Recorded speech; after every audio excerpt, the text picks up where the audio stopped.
No one here advocates for another to go to war with Trump or the United States. That would not help. Indeed, that would be common nonsense. And yet, there are many other ways a relevant person or nation may legitimately seek to help address what is going on right now. But that firm realization by everyone that the World War path might indeed be the direction towards which we are all now headed. The joint holding together to demand a return of the international system to a true rules-based order, and a universal denial of America's foundations and bases for carrying out this adventure, as the UK so admirably just recently did on grounds of its legality, would be a good first step. People should wake up to the reality of what we are facing today, and what might eventually follow somewhere down the line, and frown at US adventurism, which may only lead to unnecessarily heightening irritation among nations and powers, and goading them eventually towards a conflict most have so strenuously been aiming to avoid for decades now. We must also remember, Greenland is not safe for all the hope we may have, or the prayers we could say. Canada too is not safe, and the rest of the world could end up being held hostage by just a country or two. I remember President Trump's first term. It was all just about China, China, China. It was just line after line of diplomatic and economic attack on China, especially with the trade ban, pressures on steel, vehicles, etc., and the TikTok saga. China survived and even managed to push back quite hard on certain fronts. Now, in his second term, superficially, he appears to have moved on to some other matters. But he never forgives, he never forgets. Still, this second term, despite all of the sanctions against Iran and threats at other countries to dissuade purchase of Iranian oil and products and other business with Tehran, Beijing has continued quietly, stubbornly, and almost obliviously buying off much more substantial quantities of oil and expanding business and other cooperation with Tehran without allowing such external pressure to constitute a proper barrier. That policy decision has been a very big boon to Chinese economy, and Trump doesn't like that. So in his mind, he probably knows, I cannot get you militarily to suffer and collapse, because you also possess the great nuclear weapons, and your economy is quite formidable, which I don't like, and I cannot get you through sanctions or tariff threats, as I can so easily get others through. Yet there are still other ways to catch a rat. This war imposed on Iran has been brewing for decades, and not only with the US, but also with Israel. America had felt humiliated and driven out of Iran, which it had apparently been over-exploiting for decades against interests of the country's own people. Under the government of the Shah, they had once even orchestrated a regime change in Iran against the people's choice after a validly elected, legitimate leader had emerged for the country, whom the Americans did not like. So, at the 1979 Islamic Revolution, America felt humiliated when diplomats were held hostage in Iran for 444 days. That became a major geopolitical nightmare in American government psyche. They never forgot, they never forgave. Tranches of ever-worsening forms of sanctions were rolled out against Iran in subsequent years to cause pain, completely hobble the economy, and force regime collapse. But they never worked. Instead, regime continued to grow stronger and ever stronger, even when protests and violence were apparently provoked by foreign agents. Authorities were able to beat them back. When their oil exports were terribly sanctioned, they found a way around it. As for Israel, it probably had also been enjoying a boom in relations in those days of American exploitation with the Western-leaning Shah. So when the Shah was removed, it too would have lost a great deal. Worse, the new administration proved to be no nonsense and made it quite clear from the outset it was no longer business as usual. And they kept true to that for 47 years. They proved anti-Zionist, not least as a result of the ill treatment and atrocities meted out by Israel against the Palestinians in Gaza and the West Bank. Most Arab countries cowered before Israel, But Iran always remained steadfast in focus and condemnation of extremist Israeli actions, and they remained uncompromising in principle. Add to that the fact that Iran wasn't buckling under US sanctions and Israeli sabotage activities, but was actually moving forward, although appreciably slowly, and modernizing, even to the point of strategic peaceful nuclear technology, with crucial applications in energy and medicine. Iran was not becoming a failed state, but indeed emerged as a strategic center around the Middle East, with moral, political, diplomatic, and regional clout. Iran also was developing some very effective strategic defensive technologies, many locally sourced and made, such as the very cheap and effective drones, cruise missiles, ballistic missiles, and even some of the most vaunted hypersonic missile systems available today. Israel faced the grim prospect. Iran, a hostile state, but no pushover. Like many other states across the Middle East, what could be more threatening for Israel and Israeli expansionism in the region than that? So for Israel, Iran constituted the ultimate competitor or existential threat, which had to be removed entirely from the scene. Otherwise, it could never hope to overrun the Middle East, as it had always dreamt of. So Israel has been sporting to do this attack against Iran for decades. It has always been more about domination and control, much like what America has been parading around the world.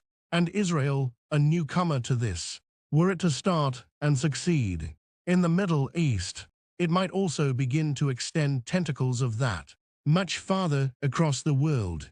That is the trajectory, and that is more or less the rationale for Israel's behavior, which, incidentally, still comes back to haunt the rest of the world.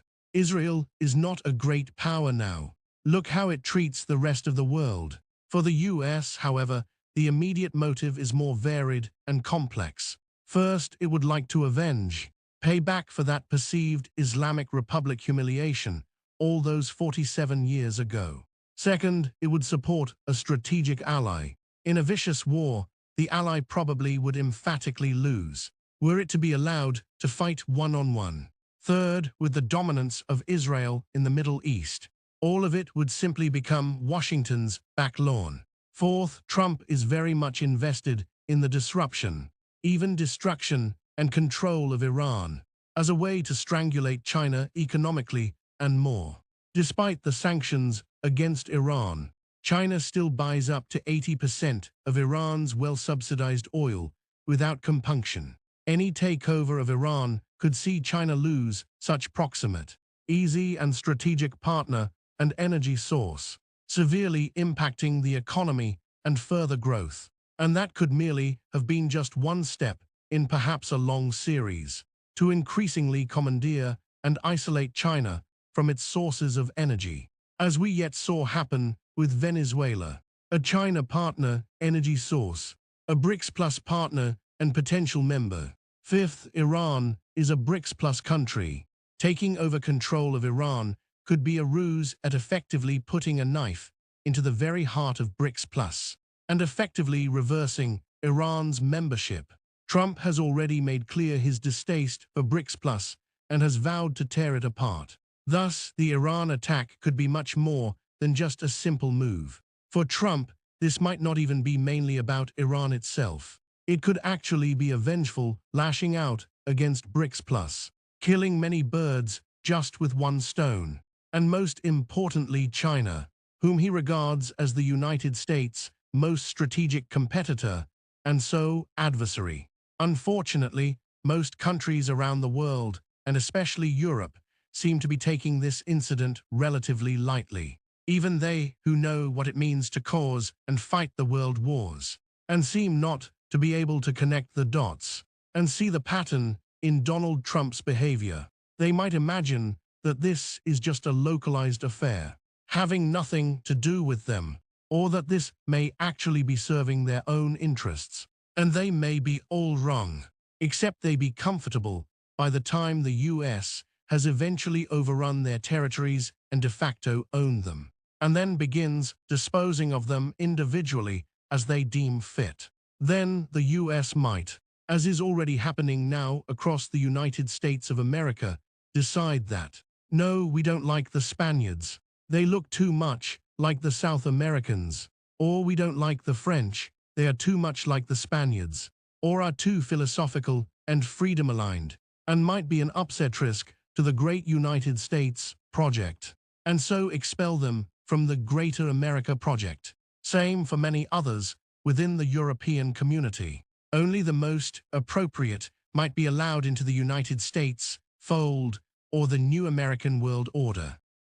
They should not make the mistake to think that this is just a Trump one-off, because usually there is hardly ever such a thing as a Trump one-off. And with a precedent set, it would leave a concrete reality on the ground, a launch pad for any other Trump coming into the White House or other associated American political expansionist visionaries later to spring from. We remember how Trump went on all about China during his first term and could not get all he desired. Second term, he decided to change tack. Start off with the smaller countries. Now he is effectively coming back full circle for China through Venezuela before, and through Iran now. During his first term, Trump had also brought up interest around Canada and Greenland, but they eventually came to naught. Come now second term, he has most openly and actively revived interest on both topics. Canada is a very large and much more capable country, so for approach,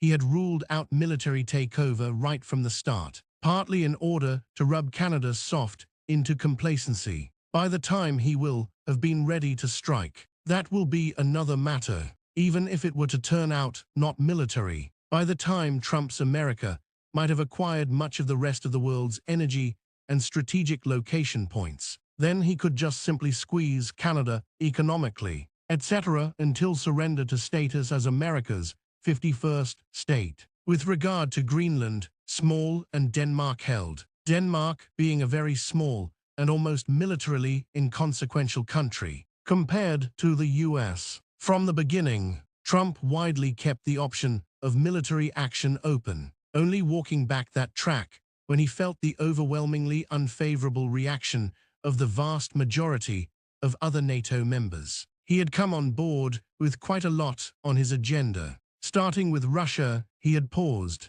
That conflict proved too thick. He went over to Iran, received a blow, and withdrew slightly. Next he tried Canada, cajoling and making all sorts of statements and performing stunts. Not one seemed to work, so he left that theater. Came onto Greenland. He did everything he could. He talked soft, he talked negotiations, he talked military force and takeover. He talked economic and trade tariffs until ultimate surrender. He did virtually everything he could, but it did not work. So he veered off down towards Venezuela. Venezuela is a small, weak country, at least militarily. He reckoned he might as well restart from there. He didn't go back to Iran directly. The Venezuela operation was supposed to scare Iran into quick submission, but it did not. So he brought down his vast naval armada and military might upon the Gulf. He has since initiated a devastating attack against Iran, in company with regional ally Israel, in order to bring about a regime change and cause an absolute weakening of Iran as a major state in the Middle East. War plausibly, effectively, also strongly aimed at China. It'd be quite wonderful to behold anyone willing to vouch that were Trump to come out clearly successful from his Iran adventure, he would not immediately go into overdrive, cynically using world's oil control leverage to try and deprive and torment China, even Europe, to give in to Greenland. And when he might have acquired Greenland, that he, bounding Canada from two sides, would not seek to squeeze her in any manner possible, trade sanctions, tariffs, etc., until, reaching breaking point, Canada might simply surrender under the weight of overwhelming pressure. So if China just decide to sit this one out, they might just be making a very big mistake. Europe too, if they and many others more intimately intertwined with recent tough geopolitical events, just decide they might just stand aside here. In the distinct mannerism of Saul the Witness, there is no gainsaying when it will eventually come around to being the day of the jackal. If you enjoy listening to alternative sources and new perspectives to world affairs, don't hesitate to like, subscribe, and leave your comments below.